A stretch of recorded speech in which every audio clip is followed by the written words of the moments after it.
As the NFL offseason winds on, one notable free agent remains unsigned, and that man is 38-year-old offensive tackle Jason Peters, who was allowed to walk into the open market by the Eagles after 10 years in a midnight green jersey and 9 Pro Bowl selections. The veteran has reportedly declined contract offers from other teams in a bid to remain available for the Eagles, and that may be a wise strategy, but is it the right one? Here are some pros and cons surrounding a potential reunion. As always guys, before we get started, a massive thank you for taking time out of your days to watch our content, and hopefully you are all well and safe at this trying time.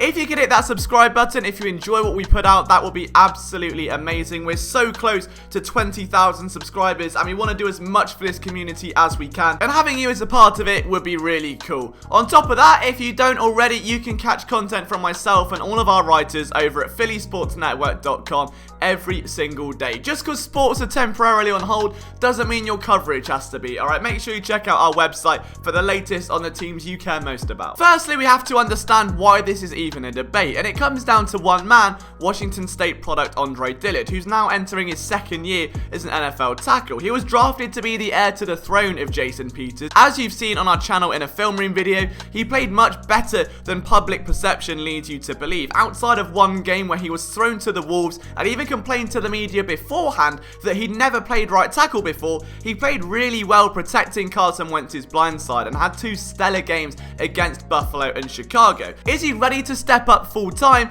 That's another question, and even if he is, there is now no depth behind him because Halapoulivaati Vaitai is now a Detroit Lion, and the Eagles really haven't got much in the way of insurance policies with experience. And in an off-season, of course, where there really isn't an off-season, you need that experience. It's going to be more valuable than ever. If you've got a rookie or someone with less experience stepping into the fray, it could hurt you down the road. So the Eagles would be wise to at least look at a veteran backup, but should it be Jason Peters? Well, I'll start with the pros, and first of all, you're not going to find many people better. Yes, the Eagles added a pair of Auburn linemen through the draft, both of whom with tackle experience, but outside of that, there have been no notable additions. In fact, only subtraction, with both Vaitai and Peters departing for greener pastures. Jordan Mailata may still well be some way off being an offensive tackle too to hang your hat on, and while names like Prince Tega Wanogho are intriguing, the Eagles make their pay dirt in the trenches, and their backups have been a crucial part in that machine.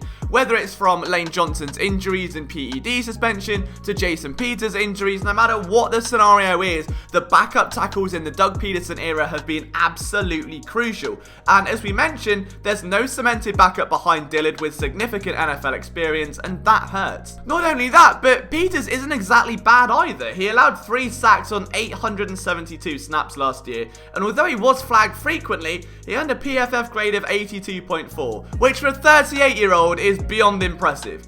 The truth is, despite his age, you won't find anyone on the free agent market at his position better than Jason Peters. Second of all, familiarity. After 10 years as an Eagle, it's safe to say that Peters knows the team and the intricacies of the playbook like the back of his hand, and that's reflected by the Eagles on their future Hall of Famer.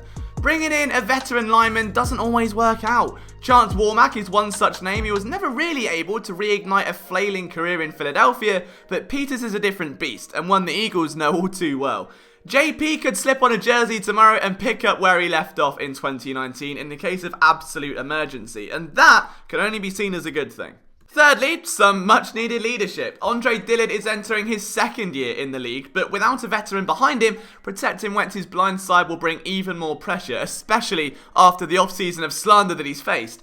According to PFF, Dillard blew 7.8% of his assignments as a rookie. That's the worst record of any tackle who played in more than 300 snaps.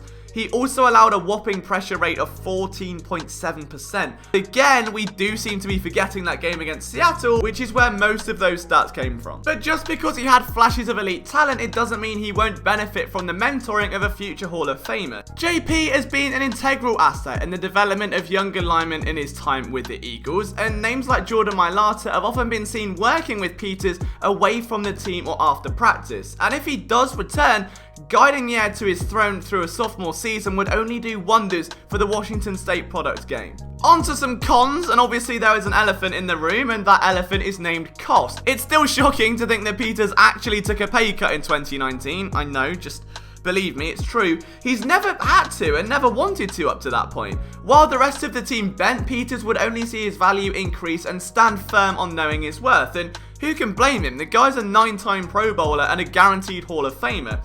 But when he finally took a pay drop last year, there's no guarantee that Peters would take a mega team-friendly deal this year.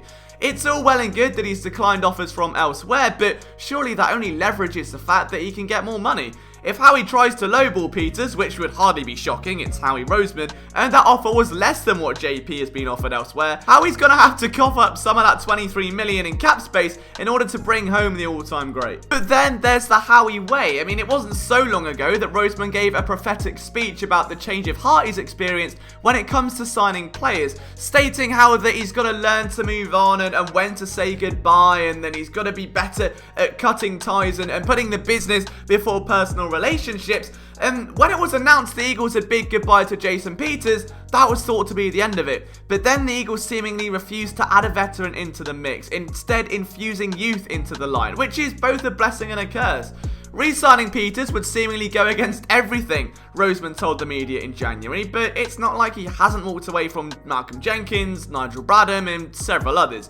Peters, at age 38, may be the lone exception to this rule, given his familiarity with the team and a career that just refuses to stagnate. But would it create a rift in the trust once more between what Roseman says and Roseman does? And finally, the political side of it. I mean, realistically, is Jason Peters going to return as a backup? Is he going to want to be paid like a backup? The answer, I think, to both of them is probably not. If you do bring him back with the affirmation he's going to be a starter, what does that say about those rumours surrounding Andrey Tillett? The bodyguard has been known for his influence on the locker room in the past, and it's highly unlikely he'd come back skipping into the Novacare complex with the aim of taking a backseat in mind. This may also have an impact on Dillard, who, if Peters is being paid big bucks one more and is already coming off an off-season filled with trade rumours and absurd whispers surrounding his future, bringing back the ultimate insurance policy won't exactly do wonders for his confidence and may lead to him viewing one of the all-time greats as someone breathing down his neck as opposed to there to only lift him up. Is that not everything the Eagles have worked to eradicate this offseason in terms of character, in terms of those whispers inside the locker room? It's a really intriguing situation for sure, and there's no doubt that there are multiple ways to view this potential reunion, but how do you view it, and how has this video changed your mind? Let me know down in the comments below what you would do if you were Howie Roseman. Would you bring back Jason Peters, and what sort of deal would you give him?